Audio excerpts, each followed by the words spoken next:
Welcome to Luca is a Billionaire, where the only thing I invest in is your answers. You'll begin by preparing the TV and account so the app can run.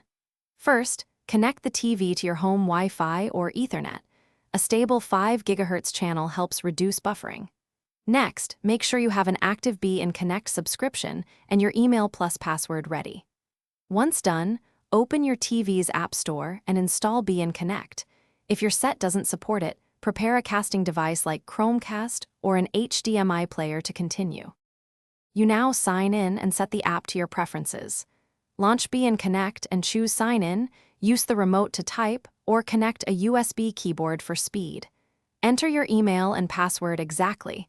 If BeIn sends a verification code, type it in to complete login. Once inside, go to Settings to pick playback quality. Choose 720p or 1080p depending on bandwidth, and enable subtitles or language tracks. Now you'll start watching and know how to fix common problems.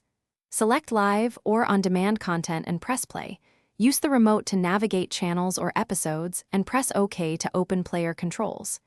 If your TV lacks the app, cast from your phone using the cast icon. Make sure both devices share the same network. If playback stalls, restart the app and TV, check your internet speed, and, if needed, switch to wired Ethernet for a more reliable connection. Thanks for watching and please subscribe. It's the best investment you'll ever make.